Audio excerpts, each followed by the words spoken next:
Hi, and welcome to another interview. I am Dr. Elizabeth Sanchez, and today I have a special guest who has been mega patient with me and my horrible scheduling abilities. And I'm very, very excited because we did a collab a few months ago and I loved it. And I actually have been wanting to almost, in a sense, interrogate Jordan about his company, Phoenix Performance. Wait, Phoenix Coaching. Wait, what? I'm gonna have you introduce your company because I already like ruined it. Sure. Yeah. So my name is Jordan, and I'm the owner and head coach of Phoenix Performance Coaching, where we empower gamers to reclaim their health, lose weight, and become the main character of their own life. I should have just like have you do that from the beginning. I'm gonna do that from now on. I'm just gonna have whoever I'm interviewing, I'm gonna have them introduce themselves because they know their business so much better, and my brain is has the memory of like a goldfish, so everything just sort of like goes out after a few seconds. Okay, so the reason I have been very excited to talk with you and sit down with you is because I have no idea of what a coach does. I have an idea, sort of, but it's also kind of like based on glimpses I've seen in the media, and I don't know how realistic any of that is.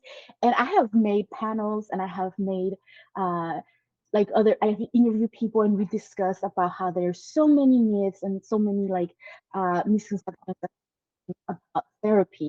So I don't want to be one of those people who totally just assumes you're one of those people that's like, give me 20 more push-ups.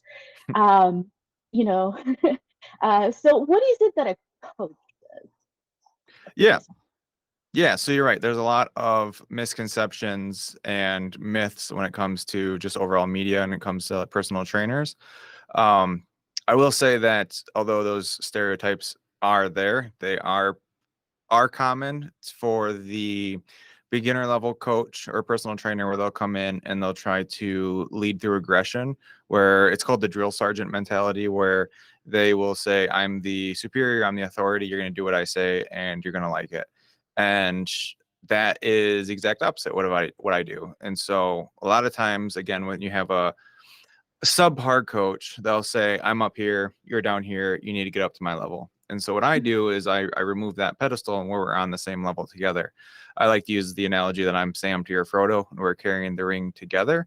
And on a more broader spectrum, what I do is I do 100% online coaching. So I don't do any in-person training. And this allows me to zoom out a little bit and gives me a much better view of the client as a whole rather than just within the 1 hour time block that we have with them each day. And as paradoxical as it sounds, it's much more personal to do online coaching because, like I said, I get to really view the client as a whole. We get to talk about their sleep patterns, their stress, their work life, their at home life, their diet, and obviously their workouts. And so we get to tackle all of those things to, again, have a more well-rounded approach to target their health and fitness and to an extent longevity from multi angles.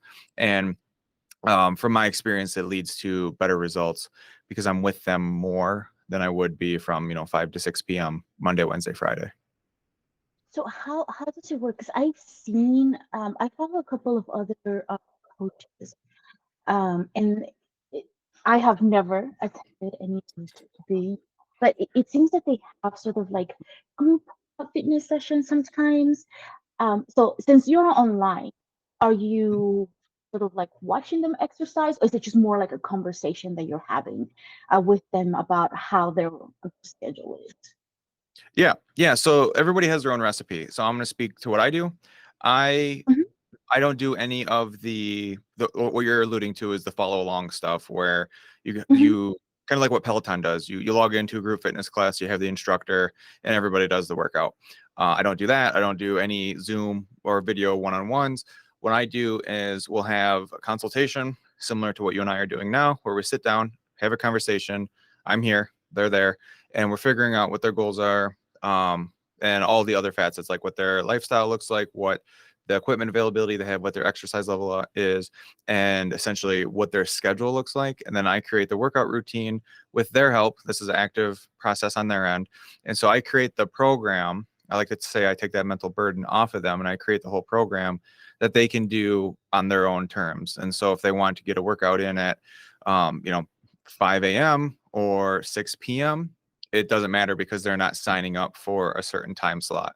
And that really frees me up and it frees them up. So that way it allows a lot more freedom for on their end to where they don't have to worry about blocking in the schedule to meet with me at 6 p.m. when they could push it back to 8:30 if they needed to, or get it in the morning.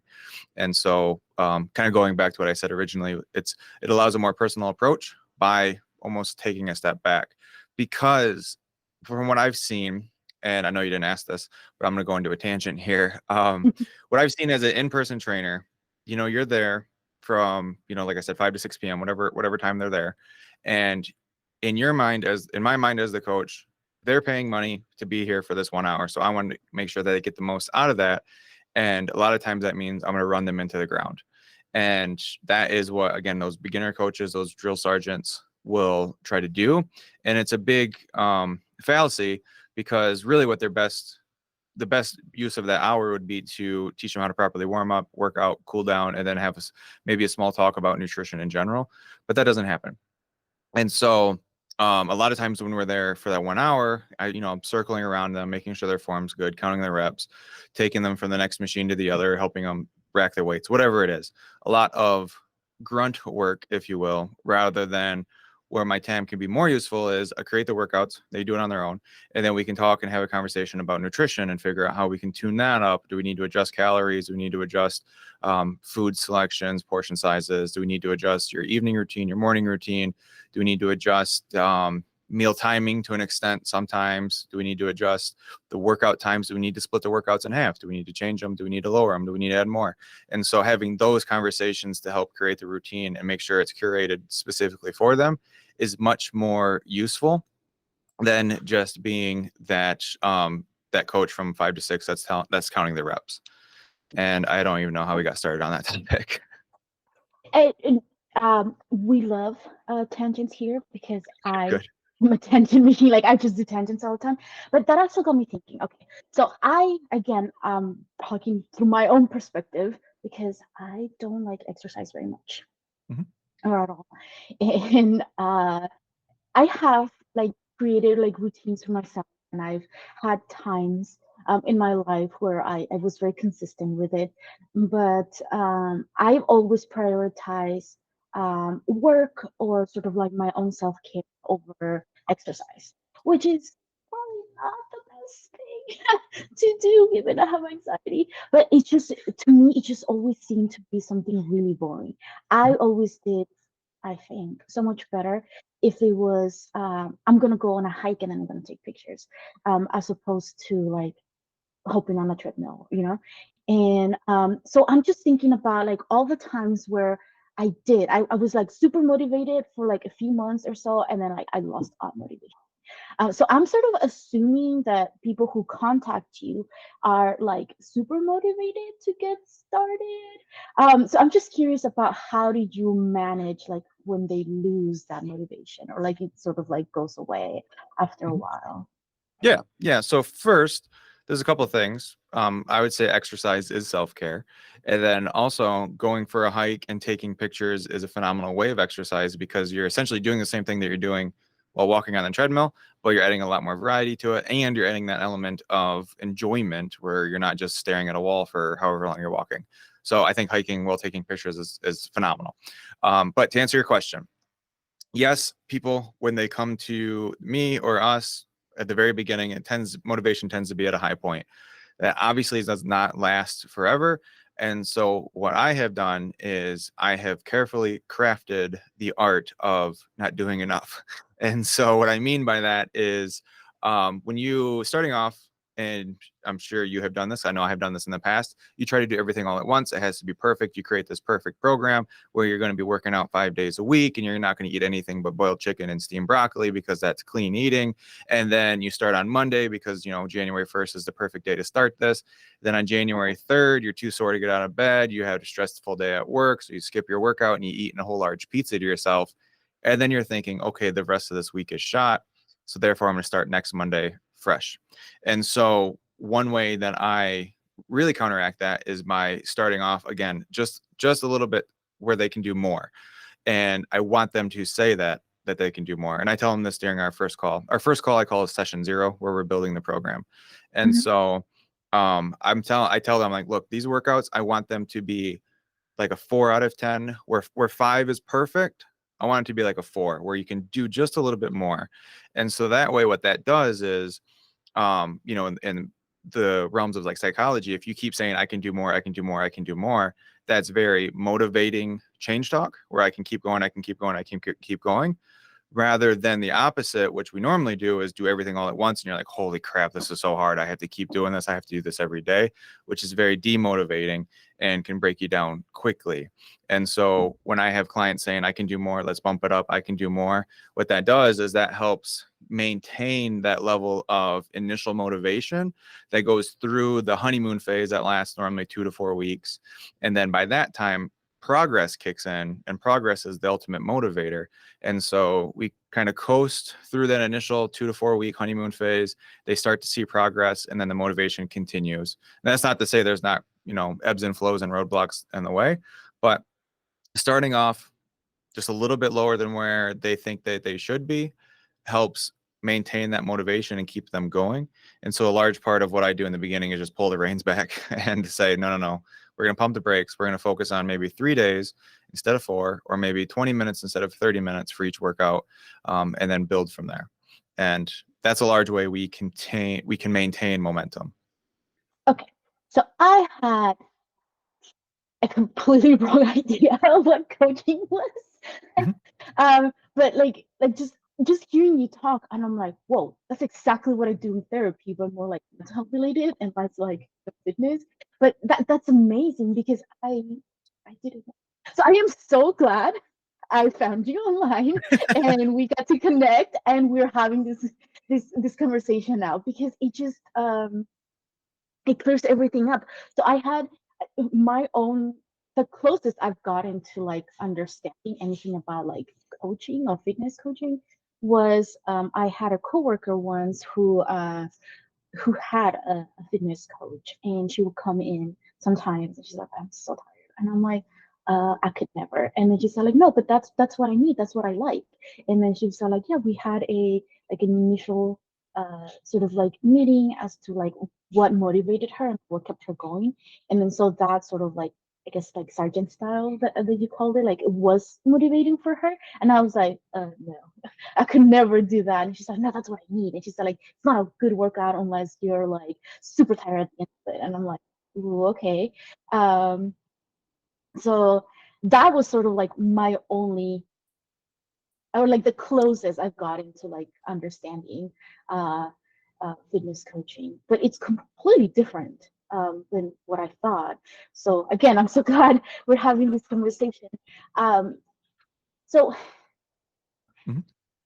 how do you add so I kind of saw a glimpse of, like you referencing certain things as and obviously the background of your videos, we see some of the things that you love, and Mhm. but how did you integrate that, or do you integrate your passion for like geek culture into the fitness programs?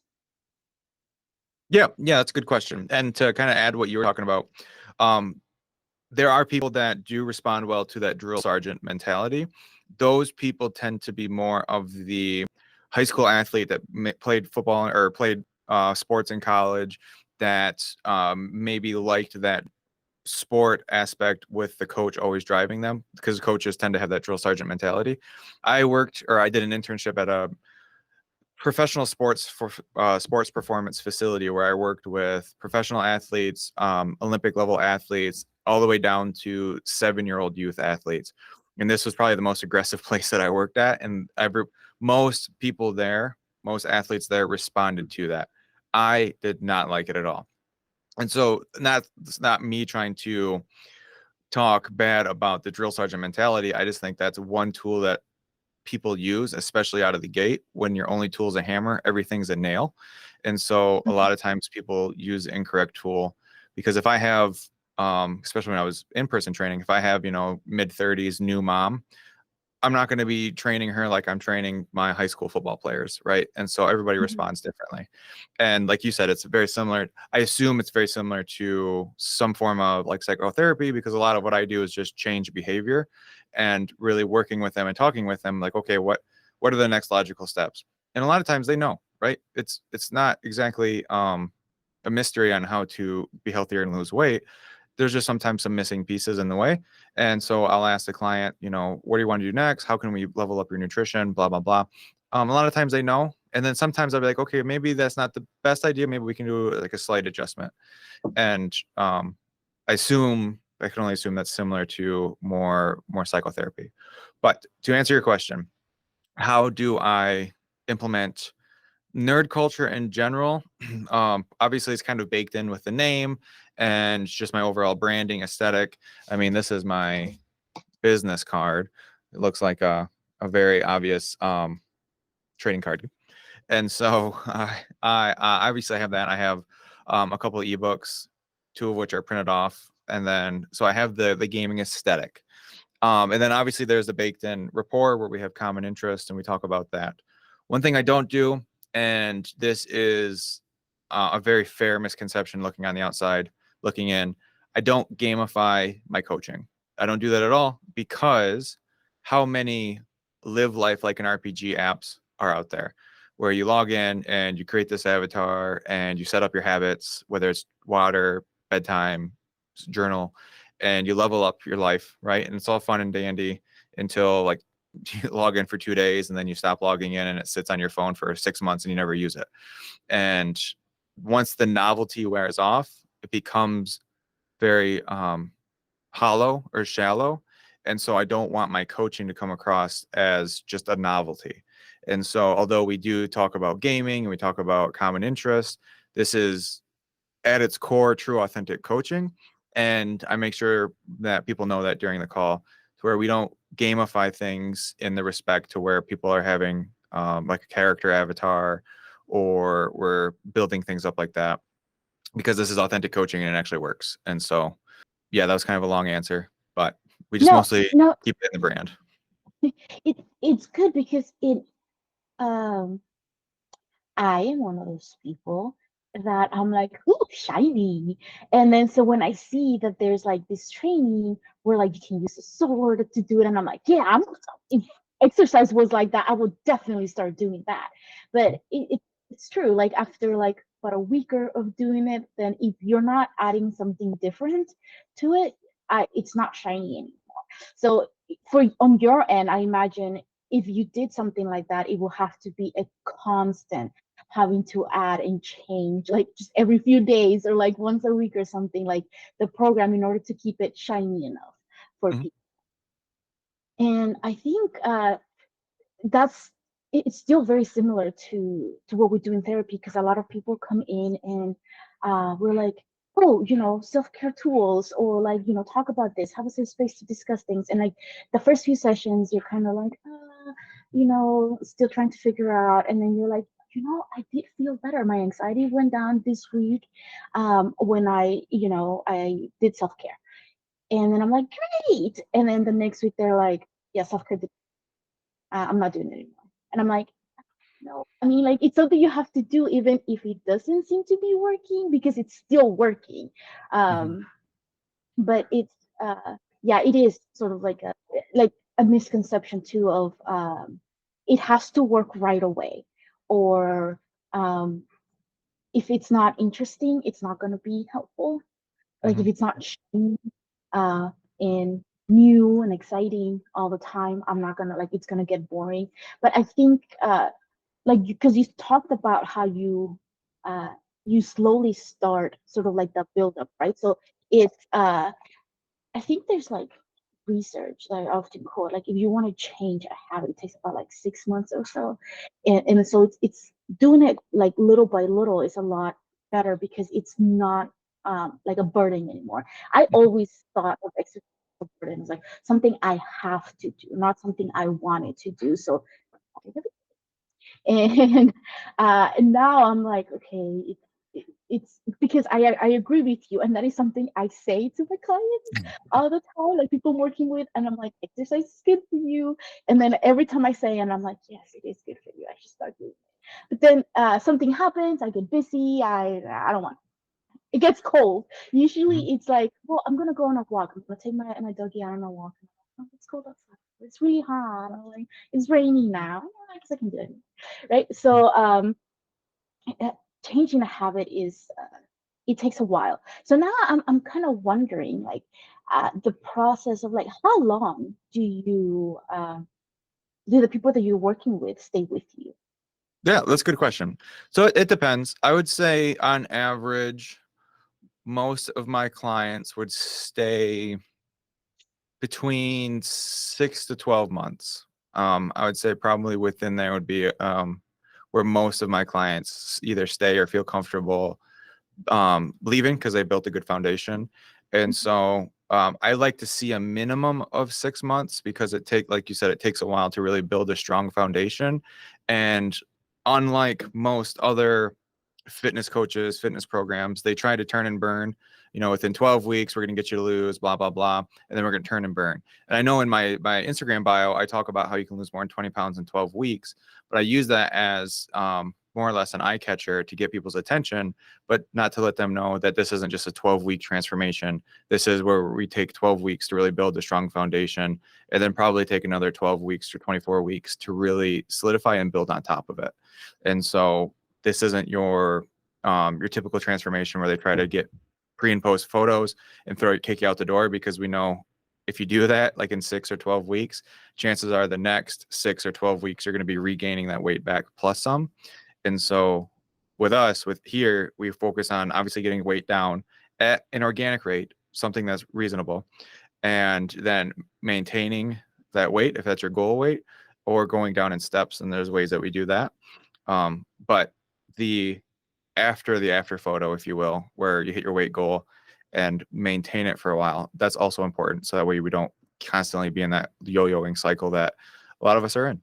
The more you talk, the more I like what you do because it's just thinking like I had this conversation with my sibling once about diet, Mhm.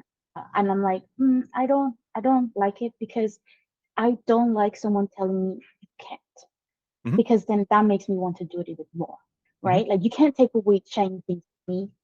Only I can take away shiny things from me. So I like the idea of Yep. adding something. So adding more vegetables or adding like more diversity to what I'm eating. Uh, because just the idea of removing something, I'm like, no, it's mine. And I'm gonna eat more of it because you told me I can't. Mhm. So it seems like that's kind of what you do. Like you're adding like little pieces into like their personal sort of like routine and lifestyle in order to make it blend seamlessly with their life, and I think it's amazing. I Yeah. think that yeah, that works for um, Yeah. as well as just psychologically, because there is we even in therapy too we have programs, and there's just so much wrong with the field of psychology because we are um, oftentimes we are working with insurance companies that just believe more in the model.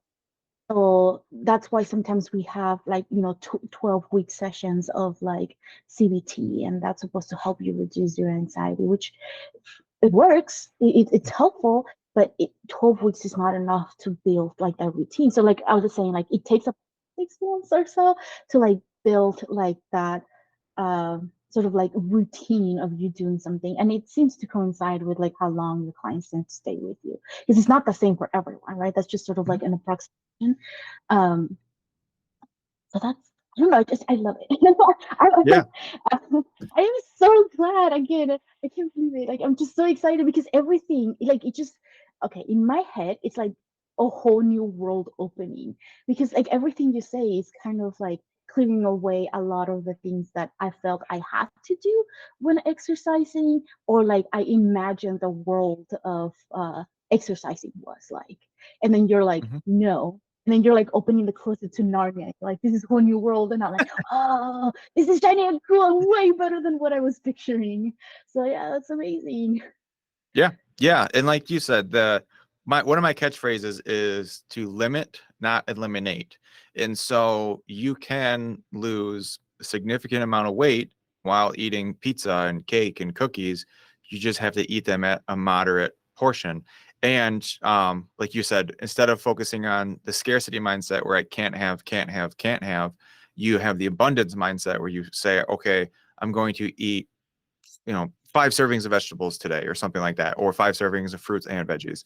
And a good DM tool for dungeon masters is the yes and approach. It's from improv classes, to where you kind of just go with the flow. And that's how I approach snacking. Let's say I want chips. I'm going to say yes, I'm having chips, and I'm having a side of cauliflower or fruit or an apple. And so you get that, and you get something else to help kind of fill you up. And that helps create that positive mindset, that abundance mindset, where you're adding things into the routine rather than eliminating. Because like you said, if you keep putting yourself in this box of negativity where you can't have, can't have, can't have, that only lasts you so long, and that's eventually going to break, and then you're going to binge on all that stuff that you can't have. And that is a large part of yo-yoing, because people restrict themselves too much and then they go off the rails. So now I have to check your credentials as a nerd. How did you get started? What's your origin story? What's the fandom that got you to do the deep dive? Because I feel like once you dip your toes in the geek culture, um that's it, you are there for life. You're not coming out, because then you start meeting people. Like if it was D&D, let's say, that got you interested in it, you meet another person who's like, have you read Harry Potter, or have you watched this movie, or like, did you know about this other thing? And then like you're never leaving. So what was your origin story like? When did you get started? Yeah, like, and as far as getting into the nerddom or geek culture in general, I think there's two kind of spots. I got my first Game Boy when I was like 3, hand me down from my cousin, and so from then on there, I was hooked. I can actually remember the first 4 games that came with it. And shortly after that, I got my green Game Boy Color with Pokemon Yellow, and I mean that was game over from there as far as like Pokemon and video games. But as far as like the nerd fantasy-esque culture, I specifically remember the first time I watched Lord of the Rings, The Fellowship of the Ring. I Mhm. watched Fellowship, and then I watched Two Towers back to back, because this was right after they came out, but before Return of the King. And I'm not exaggerating when I said that that was a crucial moment in my life, and it really steered my path moving forward. Because if I hadn't watched Lord of the Rings, quite literally Phoenix Performance Coaching probably would not exist. um, and I mean that because you go down Lord of the Rings, you dive into fantasy, you get into Dungeons and Dragons.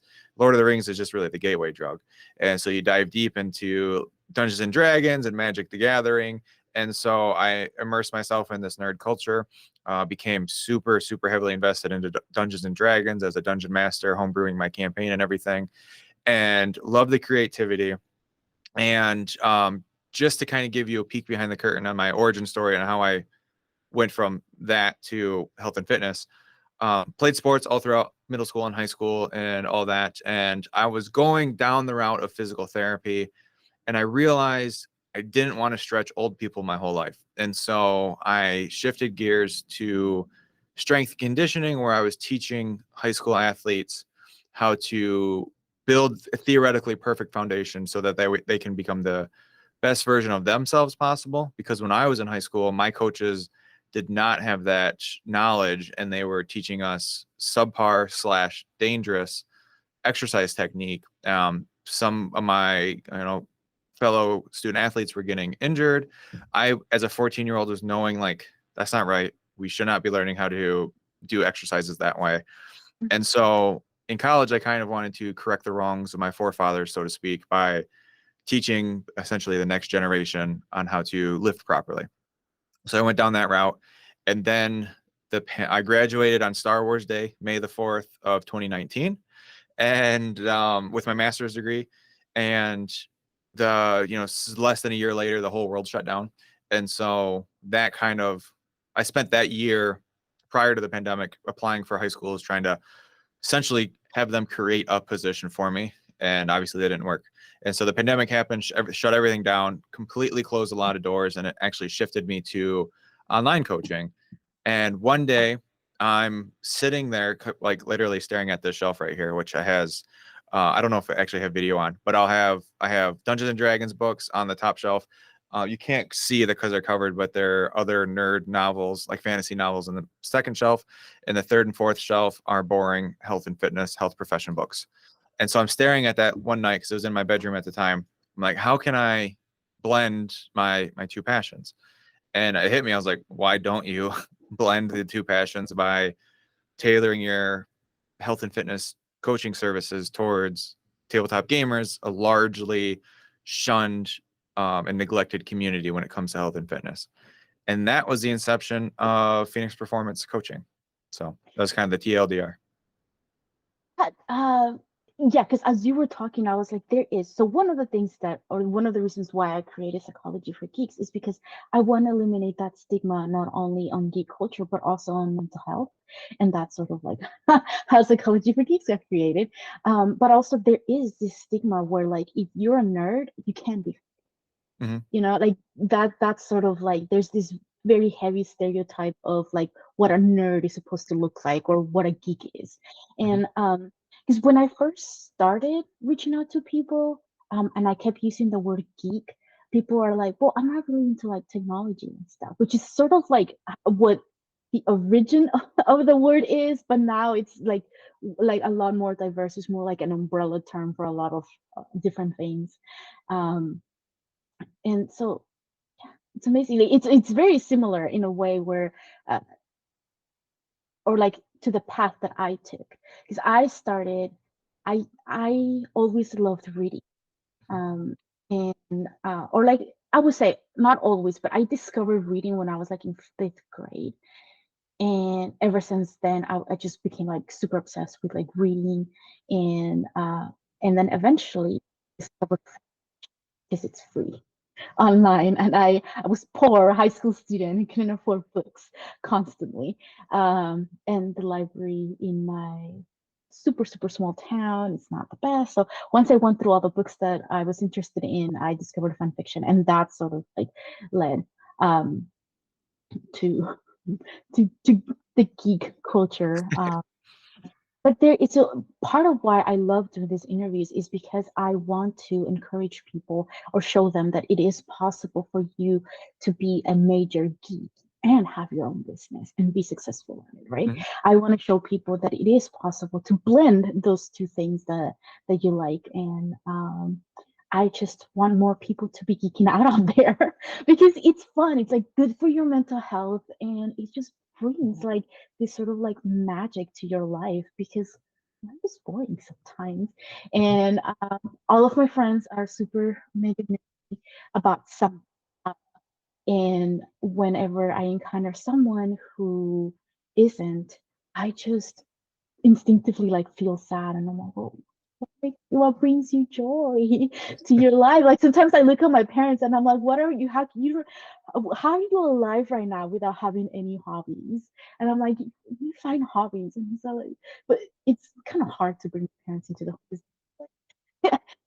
But I'm like, go and find your own hobbies, like own things that you like to do, and do them, because it just makes life so much more interesting and worth like living. Yeah. I call that lack of hobbies, like you were saying, I call that NPC energy where you don't have like that true purpose in life. Most of the time with the NPC energy that I see is people invest themselves too much into their hobbies. And I talk about on Instagram about how for a couple of years I just dove all like literally all of my mental energy for probably 2 to 3 years straight was just into my Dungeons and Dragons campaign.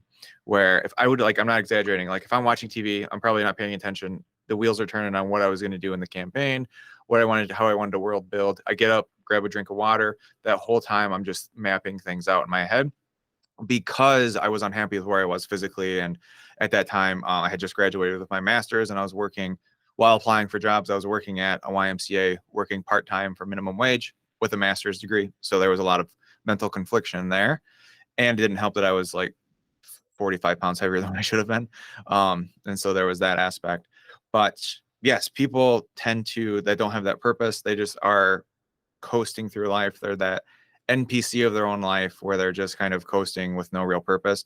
That scares the hell out of me. That really does, because like you said, it's just, you just look at them, you're like, what drives you? You know what I mean? Like I have this drive, desire to do what I'm doing. I quit my job. I had a very comfortable job prior to this, and I quit this, and it was not an easy road. Still not. I'm not saying I'm living the life of luxury by any means, but it's much more fulfilling.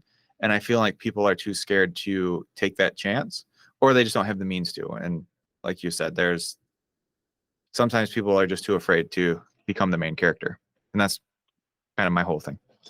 And yeah, and that's one thing I talk to parents about, where usually that's kind of how I started realizing that there's a lot of adults out there who are not very childlike. Mhm. Um, and that I started to panic, and I was like, no, no, no, hobbies for you. Because I will ask parents, oh, what do you do for fun? And then they're like, oh, I take kids to the park, or I take the kids to. No, no, no. I'm like, no, not with the kids, just by yourself, for yourself. And then it was like a blank, because there is this sort of like expectation that once you're a parent, all your attention and energy and everything has to go towards your kids. And in part of it, like I understand, because they're someone that you love and you care about and you want to take care of them, but it's not a good thing to dedicate all your time and energy, because then it burns you out, right? Mhm. And that's why I'm like, no, you also have to have hobbies outside of your kids, and that makes you a better parent, because you're teaching your kids to do the same, to Mhm. set boundaries, take care of their mental health, do all these things that are better for them in the long run. And that doesn't make you a bad parent. So that's part of what I'm trying to do as well with Psychology for Geeks. We're starting to do presentations for our local communities, and then I'm always like, take care of yourself. Like I had a presentation yesterday on emotions, and the whole time I was like, take care of yourself, understand yourself, take care of yourself. And I was talking more about like what the parent needed to do to take care of themselves than what they could do for the kids, because it's going to come instinctively to them, like once they're able to, like once they are in a place where they feel good about who they are, and they're like the mental health is doing well. It's just instinctively they're going to start learning or being more motivated um, to improve their communication with their kids, or to teach kids like better um, strategies to like cope, or uh, demonstrate their emotions. So it's Mhm. yes, definitely we need more hobbies. That is what I advocate for. We need more, all of it. And this is a question, because my brother is a major D&D nerd with his friends, and I always make fun of him because he has a bookcase just very similar to yours, has a bunch of D&D books, but he doesn't read, because they're brewing their own campaigns. And then I'm like, what's the point of buying the books if you're not going to read them or use them or anything? And then he's like, I use them for reference. And I'm like, I have never seen you open a book.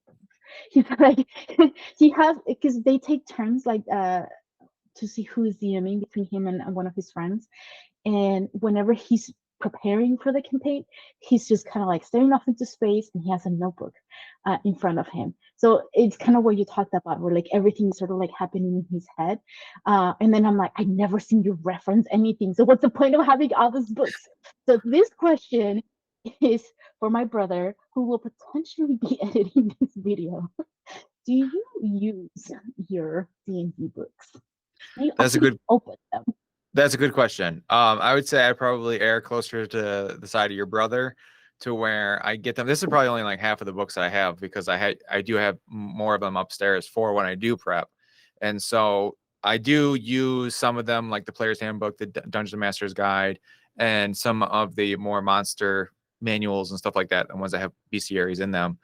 But I also homebrew a campaign, but I take pieces from certain books. So there's the book on Theros. I think it's the Mythic Odysseys of Theros.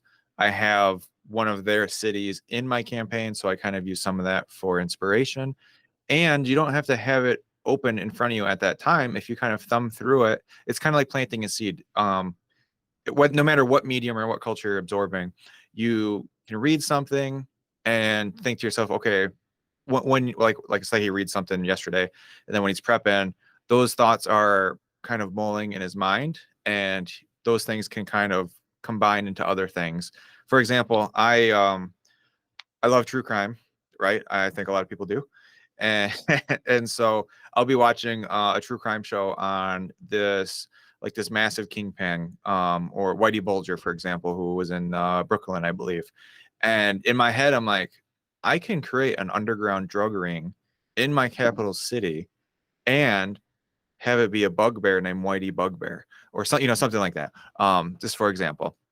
And so even something that's not like fantasy-esque, you can still attribute it to your campaign setting. And so although you don't use them in the moment, I'm sure he thumbed through them, even looking at the cover, getting an understanding, reading a review on it.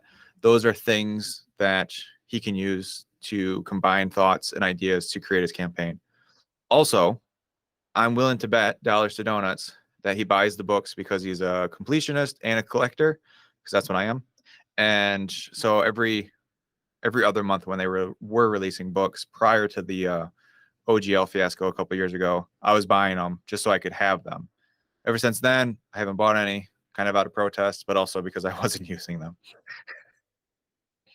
Uh, Wrong answer. You're supposed to prove me right, not prove me right. No, darn it. The question was so can make fun of my brother. You gave him motivation. That's not good. He probably says the same thing, though. He does. He's like, I use them, and I'm like, I never think you open them, because I was with him when he like opened them, and then like for his birthday, I'll be like, so what do you want? And then there was a year where he got like 4 books for his birthday from me and his friends, and he got some for himself. And I'm like, you guys never even played that campaign. And I'm like, what's the point? Because one time they were playing, we have sort of like right outside my room, there's this open area that we were using as a game room. And so they were playing there once. And I could hear them talking about how one of them was talking about how the campaign that he wanted to build in space, and he wanted to make it like kind of Star Wars, but like Western, and like and I was like, that was like super mega interesting. And I was like, that's not using any of the books that they bought. And I'm like, I think together they have like the whole, like all of the D&D books collected and then some. But never really played any of them. And he's like, they're no, we do use them like for the mechanics and whatever other Yeah, things. But there I'm like, no, I just want you to open them and use them. there is a setting. It's over there. It's in the box. It's the Spelljammer setting that takes you into space. It's not so much a space western as it is space fantasy, and it's largely crapped on for having poor mechanics. But you could use those books to get inspiration on what types of creatures are out there and stuff like that. I hear if you use that and the Ghost of Saltmarsh's ship battle guide or mechanics, it's a good way to kind of blend the ship aspect into space. So he probably does use those.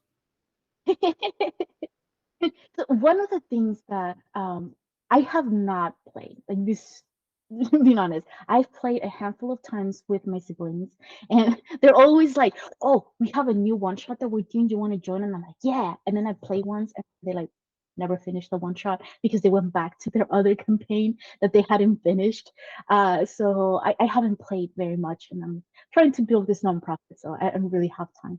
But I love talking about it because I just love the fandom itself. Because, like you said, it gives you so much opportunity to be so creative, like to include things from your own life, to imagine like different worlds and possibilities. And I love that because, and the idea of being able um, to just entertain yourself by staring at a blank wall essentially, it's so amazing because you're sort of like constantly thinking of something amazing, and that's bringing joy and happiness to your life, and that's great. I love that.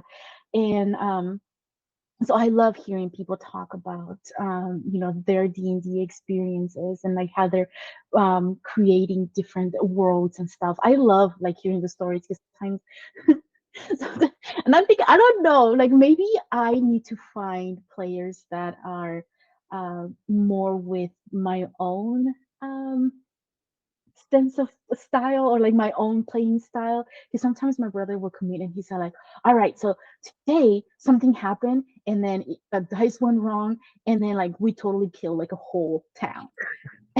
And then I'm like, and I just feel so bad for the imaginary town. And I'm like, oh, those poor people died for nothing because you guys were like messing around. And I'm like, take it seriously. And then he's like, no. And I just feel you just come home, and then he'll be like, okay, guess what happened. And then I feel so bad for that imaginary world. And I just want to imagine a world where everyone's like super happy. And I'm like, yeah, I think I need like a different group of friends to play D&D with me. So it's like a perfect imaginary world, and no one's dying for no reason, even if they're imaginary people. Right, right. Kind of make it like Pokemon where nobody dies, you just faint. Yeah, see, there you go. Yeah, Yeah. that would be so much better. Okay, so I have one more question, and sort of like why I started talking about D&D. I know you have a Discord, right? Mhm. So what do you use the Discord for? Because every now and then, I don't really go for other than to talk to uh two specific friends. I don't know why. Like I have like different ways of communicating with them, but like somehow we chose Discord as the way we're communicating. But every now and then I see that you ask like a D&D question about something I have no idea about. So I'm curious as to like what do you use the Discord for? Yeah, that's a good question. So I try to create this community of like-minded gamers, mostly tabletop gamers who are looking to improve their health and they want a supportive community. And so that's why I created it. It's called the Phoenix Nest. That's why I created that. And I can talk about the name in a minute, but I want to finish this thought. In the Phoenix Nest, I have a lot of free resources that I've put time and effort and money into. And so part of what I wanted to do is not only create a supportive community where people can come in and talk about things, you know, the whole judgment free and all that stuff. Yes, everyone needs a safe space. But I also know that for every piece of good information out there on health and fitness, there's probably 10 pieces of misinformation. And so when you're trying to start this health and fitness journey, a lot of people literally just don't know where to start. And although it's like I said, it's no secret that you kind of have to move more and eat less to lose weight, there's a lot more nuance to it than that. And so I can show you 3 different research articles that show carbs are bad, proteins are bad, and fats are bad for you. And among those 3 articles, you literally can't eat anything. And so there's a lot of misinformation out there. And so I try to create these free resources so that people can at least have a starting point. One of which, well, sorry, one of which is the Healthy Adventurer Starter Kit. It was the first ebook that I made, and it has 10 recipes. It has an example meal plan just to kind of give you an idea on what your day could look like, and some body weight workouts that you can do. And so that's kind of a decent jumping off point. But I also have workout templates. I have a few other ebooks on cooking and shopping and sleep. I have some templated meal plans. I don't like meal plans, but it gives you an idea on what type of meals you could make. And I also have other things. Like one thing that I tried to get up and going is called the Healthy Adventure. And essentially it was a weekly workout encounter to where you'd have an enemy. Let's say it's a werewolf, and there's a roll table. So you'd roll a D10, I think is what it was. depending on your difficulty level. And you'd have an exercise based on the number of the die, and that exercise was assigned certain amount of damage, and you would keep rolling until you defeat the werewolf. And so it's a nice, fun way to get some work movement in, get a free workout in, get an exercise in. And I like that. And it went well for like 6 weeks. And then the novelty wore off and people stopped participating. And so now I just kind of have that as a relic in there. But I try to be active in there a couple times a week. I do not do a good job at that. And so I am in the works of a few more resources. I wish I could take more credit, but really all I do is I create a Google document and then I give it to my designer and she creates the whole ebook. And so she does a fantastic job kind of branding everything and making it look like it comes out of a D&D book. But I'm trying to be more active in there. And what I want to do is, long story short, if most online coaches will say they're one-on-one coaching and they'll just essentially throw you into a Facebook group that has all the other clients are in and they try to be self-supportive within there, and then you hear from the coach once a month. And so they charge a lot of money for that. I'm trying to create that community for free so that way I can still be in there and oversee and answer questions, and people can share their successes, their struggles, and they can help support each other. And then if there's questions that some people can't answer or they don't know, then I can kind of go in and help with that. So I'm trying to create that coaching element community for free, but I'm not doing the best job putting in some of the time to ask the right questions and get that engagement. Also, it's a largely introverted community, so I definitely understand the lack of engagement. Well, but it is really difficult because, again, okay, it's like super amazing how similar our stories are, but like we're doing like different things. Because that's exactly what I want to do as well. Like I want to, I started a parenting, sort of like a parenting support group, or it's gonna start next week. But the idea is that you can support each other because I can't be there all the time, Mm-hmm. because I also need to pay bills and stuff, and I'm doing all these presentations for free, so I can't be constantly there. But you can have a community that can support you because all the knowledge is kind of there and you can share. And having someone, even having like a space for you to be able to talk, um, you know, for yourself, or like, have fun with some other parents, chat, spill the tea, gossip a little, it's really good for your mental health, and it builds that community. And we need a community because we can do it, for ourselves. But it is rather difficult to do it because you're also like a business owner, and that's kind of like what I wanted to talk about as well. Because as much as we want, to build these supportive communities, um, and encourage our clients to sort of like meet with each other and all that stuff, we don't really have time. Mm-hmm. There's like other things, like you also have to take care of your own, you have your own personal life, and your own self-care, you have your business to be running, you have clients, so it can be really difficult. And I'm like, come on, people, help each other out here. Mm-hmm. um so part of what I wanted to ask you was, did you have any sort of background in like business, or any experience when you started like your own business to like figure out how that was gonna work? Yeah, that's a great question. So when I went through school, I got my bachelor's degree in exercise science, which is the health fitness route. So more being a personal trainer, strength and conditioning. Got my master's in exercise physiology, again with more emphasis on strength and conditioning. And throughout the entire time, I was very averse to the whole business side of things. I was like, I'll just work for somebody and then learn the ropes that way, which actually ultimately was kind of what happened, but I kind of got thrown into that position. So post or during the pandemic, long story short, so I kind of do have to give you some background. I graduated, again, May the 4th, 2019. My girlfriend and I moved in with a family friend who had a house that was semi-vacant. She would stay a couple times a week because she commuted for work and she wanted to stay there. They bought the house for her son to go to college, who had since graduated and moved on. And so I jokingly called it our halfway house. And so we were there while I was job searching and she was job searching. And so during the pandemic, she's like, don't worry about anything. Just stay safe, stay clean and all that. Keep everything sanitized. During the pandemic, she's like, oh, we're selling the house.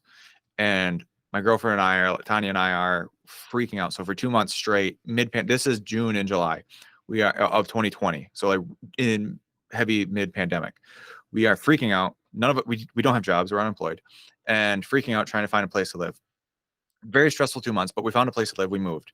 And so once we moved, she had a job already, and that's kind of how we got that location. And then I was searching for a job. So I found a job at a company called DexaFit doing kind of like medical grade performance testing, body fat percentages, VO2 maxes, stuff that I could list off a bunch of letters you won't understand. And so well within my wheelhouse is what I'm trying to get at. Mhm. Very much what I went to school for. And the owner of that company also owned a company called OsteoStrong, which is a company, it's similar to like a gym, but it's designed for 50-plus-year-old women who want to improve bone density specifically. It's a very niche business model. Mhm. And so the manager there they had just opened this up in I think November, October. And at this time it's like December of 2020. And so 3 months into like me working at this place, DexaFit, this OsteoStrong was just starting to open up as well. The owner, the franchise manager that was opening it up, because the owner wasn't opening it up, he was a doctor, he had his own stuff to do, so he hired somebody to open the business. He left. He's 3 months. He put his 2 weeks in and left. And so my manager at DexaFit, she's like, "We need you to start this work there." And I'm like, I have no business expense. I have no business experience at all. And he's like, Mhm. it's a franchise name. People know it. It's probably going to build itself. And I'm like, all right.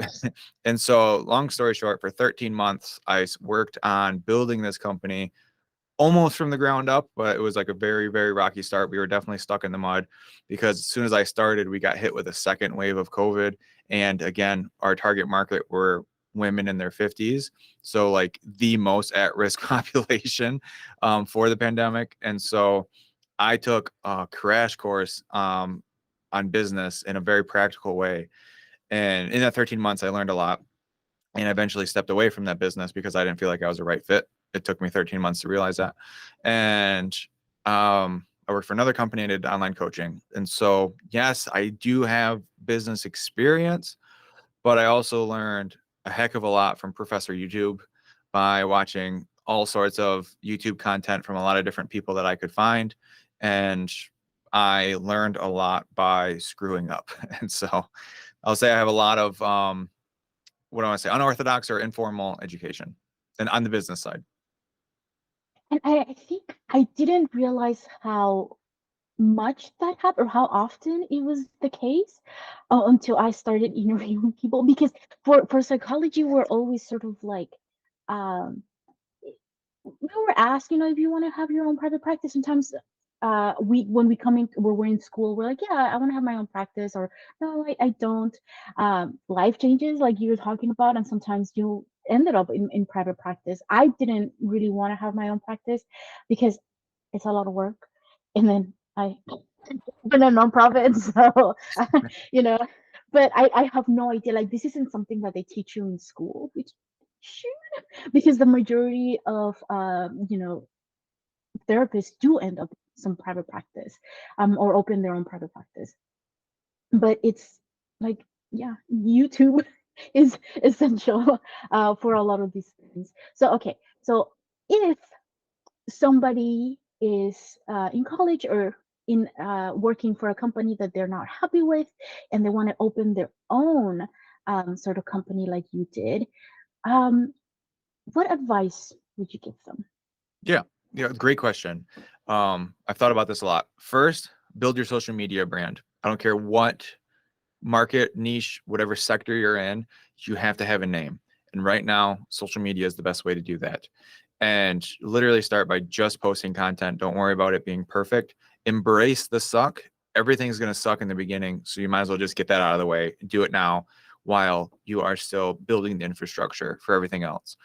Second, learn as much as you can. And so if you're at let's say you're at a job that you hate, see if there's different positions or different opportunities within that job to where you can learn valuable tools, whether it's how to do payroll or how to hire, how to fire, stuff like that. And let's say worst case scenario, you're working at like a McDonald's for minimum wage. You can at least learn management skills and how to manage employees underneath you. Or let's say you're working the till, ground floor, you were going to learn people and customer skills. And I learned a lot of customer skills and customer service, customer relation skills while working at Applebee's as a server for 5 years during college. And so look at where you are and figure out where the silver lining is, because those skills are going to pay off in the future. Don't think that what you're doing is useless or worthless and have the grass is always greener on the other side type of mentality. Figure out what you can take, what you can squeeze out of what you got. Build your social media presence however you want to do it, but do it absolutely. And then the third one is learn outside of what you're doing at work. So Professor YouTube, if there's mentorships that you can get into, if you have an idea on where you want to go, like let's say for example you want to open up a online coaching business, online health and fitness coaching business, there are a lot of good mentors in that sector. Follow them on social media, follow them on YouTube, absorb their content, read their books, and then figure out if you want to buy into a business mentorship. There are some for more established coaches, and there's some for people starting off with zero, just in the health and fitness industry in general, or this more general business. There's a guy called Alex Hermosi. He has a couple free resources, free courses online that don't even need an email opt-in. You just go to the website, which is acquisition.com, and it can really help you build, I don't want to say a full foundation, but it at least gives you a couple steps in the right direction. And yeah, so that was a ramble. But don't think your only course is through academia. This is something that I had to really break through, because being, and I'm sure you know you just graduated, being in academia, you think that that's the only way, that I need to get a master's, I need to get a PhD. I almost thought that I needed to get a PhD to be successful, partially because I was too afraid to go into the real world.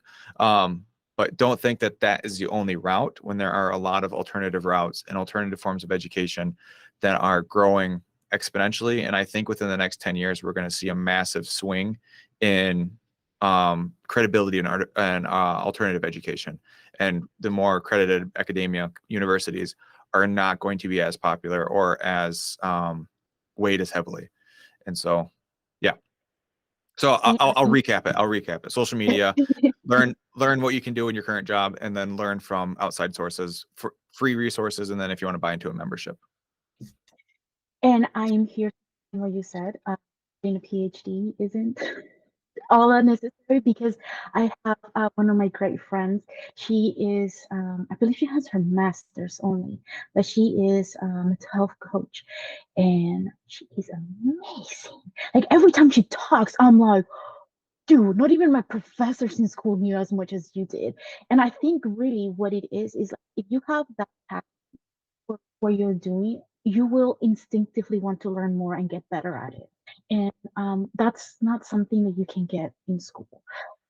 There is a lot of people that have PhDs and they're not the greatest therapists out there. So it doesn't necessarily mean anything. Yeah. And plus, Really, the plus fancy letter at the end of your name. yeah, exactly. And besides the alphabet soup, you can find pretty much anything for free or really cheap online as far as knowledge, right? Like you can probably find almost anything you want on YouTube or on some website or article. The only thing that you can't really get out of alternative forms of education like that are the more practical elements, the hands-on elements, and probably some of the other more clinical side of things, which is all going to be practical. And so that's where academia really shines, is you get the practical hands-on internship type of experience where you can get all the theory and everything else probably for free online.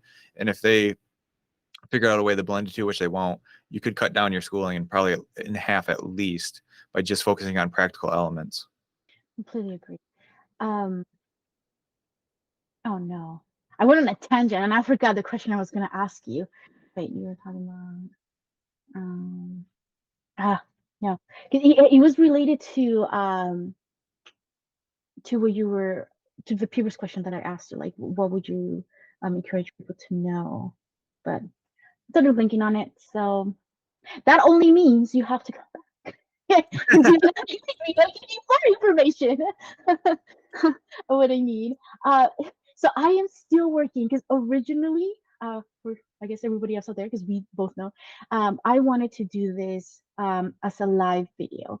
So people can come in and ask you questions because I can always ask you the questions, like, from my own perspective, but I wanted to give everyone else an opportunity to also ask questions that I think I would have also wanted to know.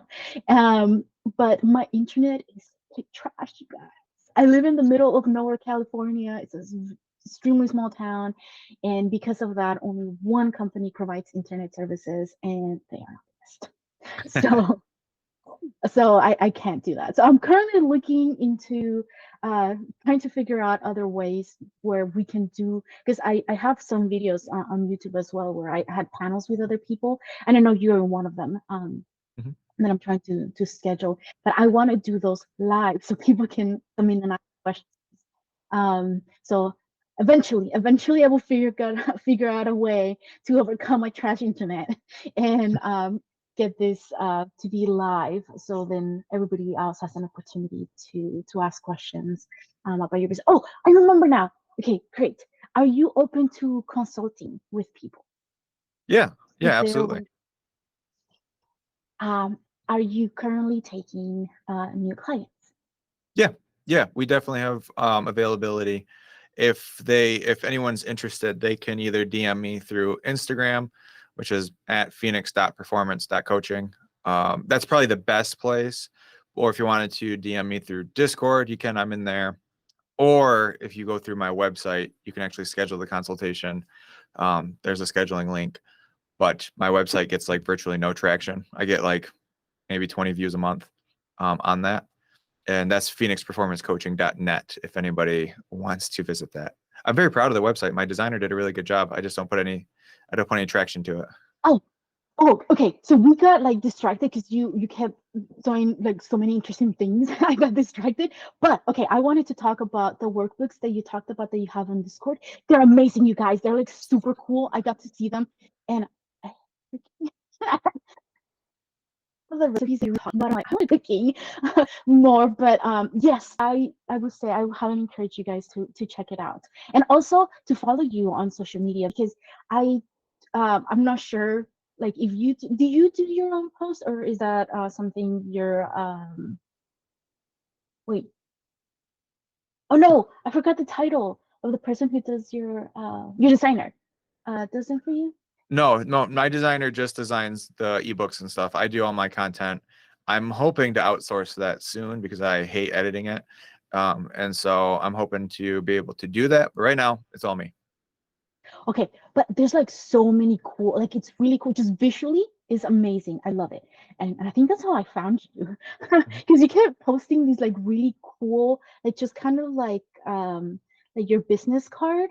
Like you have like a tip of like for like fitness and stuff, and like this really cool picture at the top, and it's so cool. You guys have to check it. And all the information, of course, will be at the bottom of the in the description of this video, just to make it easier for everyone, just to like one link and check it out. Um, but yeah, the workbooks are cool. So you guys should look at it. Um, yeah, I think that's some questions that I really had for you today. Is there anything that you want to give a shout out to or any projects that you're working on? Um, I mean, I obviously just gave my pitch and everything, so I have all my contact information. Just to kind of reinforce what you said, I think people getting into the Discord community, I think will help. If if you're somebody who is hesitant on starting a health and fitness journey, I would say join the Discord. Discord's fairly anonymous. You cannot change your name or profile picture and everything within each server. And so join the Discord. There's a lot of free resources in there. If you are somebody who is really looking to just get started, the Healthy Adventure Starter Kit is the ebook I would turn you towards. But there are people in there that just like the supportive community, even if they're just lurkers and they're not posting. But then every once in a while, I see them post in the success channel that they're down 20 pounds just because they are actively lurking and viewing what other people are doing. And so just even being rubbing virtual elbows with people in the Discord, I think would be beneficial. And it's a pretty welcoming space. We have just over 220 active members in there right now, and I'm trying to grow that as much as possible. And I don't lock anything behind a paywall. Everything's free in there. So there's no premium services or anything like that. So, and my clients are in there too, and so they'll post successes and stuff like that too. So the clients do have their own dedicated channel, but actually it's a ghost town in there. So everything that's in there, both clients and non-clients get to access it all. Yeah, and I think that's why I went the route of, because everything for Psychology for Geeks started as a lone Instagram profile where I just wanted to share good things. Because I found social media to be so helpful for me. Like that's how I found like new places for me to eat or to go hiking or places I wanted to go travel or whatever, or find information about new fandoms. I I wanted to join, which probably was not gonna get that. All my money's going into like new hobbies now.